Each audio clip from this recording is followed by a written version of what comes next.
فکر کنم اتاق عملی میبینیش چقدر اطلاعات داره. این ویدیو واردترین چیزی که قبل از وارد اتاق عمل بشین باید بدونید.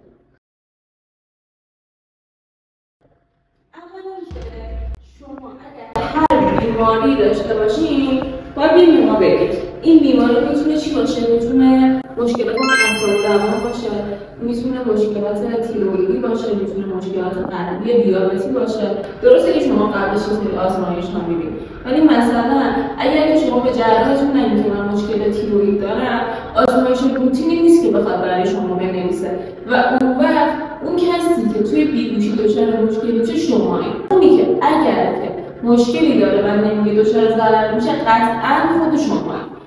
یه نکته‌ای که خیلی مهمه و جدیداً ما خیلی داریم می‌بینیم اینه که خیلی از افراد میان که مشکلات روانپزشکی دارن، افسردگی‌های موجود دارن، بایپولار دو قطبی هستن و نمیان بگن. ببین جدی اینم خیلی مهمه. شما یه سری عمل‌ها می‌خواید انجام بدین، مخصوصاً عمل‌های زیبایی که اگر که شما این بیماری‌ها رو داشته باشید ممکنه که این عمل باعث بشه که بدتر شه بیماریتون.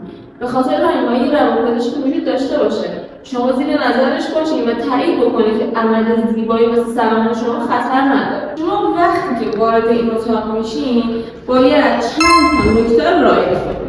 اول از همه اینه که ما از یه دستگاهی استفاده میکنیم که اگر که جسم فلزی شما روی بدنتون داشته باشین، این دستگاه چون به عنوان یک رسانه اون جسم فلزی عمل میکنه و باعث میشه که شما بسوزید. به همین راحتی. در نتیجه شما هیچ جسم فلزی، نگین دندون، پرسینگ نباید داشته باشید. این از این. و اینکه وقتی که ما میخوایم عمل کنیم باید اون قسمتی که ما میخوایم عمل کنیم هیچ مویی نداشته باشه.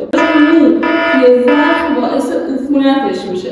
در نتیجه شما وقتی که میخوایم وارد اتاق عمل بشین خواهشاً تمیز وارد شید. یعنی چی؟ یعنی حتما همون بریم، زخم خوردیم هممون بارها و اون قسمت رو کلا شیپ کنیم، یعنی هیچ مویی نداشته باشه.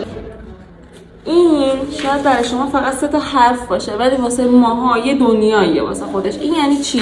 یعنی که شما اگر که میخوایم وارد اتاق عمل بشین هیچ چیزی از 8 ساعت قبلش نباید بخورین. یعنی چی؟ یعنی مثلا به مریضا میگیم که آقا ناشتا باشین، بعد یعنی آبم نخورید، آب هم حتی نباید بخورید. ولی باز یه سری افراد هستن که تیروئید دارن. این که میگم بهمون بگیم برای همینش. اونا که تیروئید دارن باید حتی قرصشون وقتی هم که ناشتا هستن قبل از عملشون بخورن. این یه چیز استثنائیه که وجود داره یا یه سری از بیماری ها که شاید من ندونم، ولی شما هیچ چیزی نباید بخورید. وقتی که وارد اینجا میشین اگر سابقه هر عملی که داشته باشین باید ما بگیم آپاندیس عمل کردیم، خال برداشتیم، کلاً حتی اگر که بیهوش هم شدی باید ما بگی. چرا؟ اونم به تو دلیل داره. یک، آیا توی بیهوشی قلبی مشکلی داشتی که دکتر بیهوشی باید ازت بپرسه، اگر عمل داشته باشی به اون بگی. مثلا اینکه به یک داروی خاصی شما حساسیت داده باشی. این از این. دو، اینکه برای چی میگم سابقه عملتون رو بدین. مثلا عملای زیبایی مخصوصا شما ممکنه یه دونه مثلا بخیه براتون داده باشه شما کیلویید ساز گوشت اضافه دیدین بعضی میان مثلا شما گوشت اضافه رو داشته باشه. این که به جراحتون میگی من کیلویید سازم اون خودش تقریبا خودش رو به کار میبره. خب یعنی اینم باز برای شماست. اون همش برای شماست. بخاطر خودتون کاری رعایت نمی‌کنید.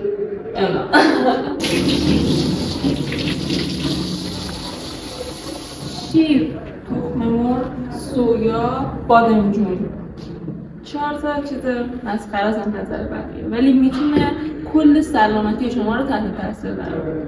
چرا؟ چون یه سری ترکیبات داروهای بیهوشیمون هستن که اگر شما به این جور مواد غذایی حساسیت داشته باشین ما نمیتونیم برای شما استفاده کنیم.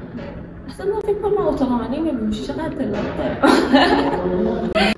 چیزایی بودش که به فکر من رسید، چیزایی بودش که خودم توی مدت دیده بودم و تجربه من داشت. حالا اگر خودتون داشتین اتاق عمل تجربه دارید بیاین بنویسید. مرسی که نگاه کردید. امیدوارم که به دردتون بخوره.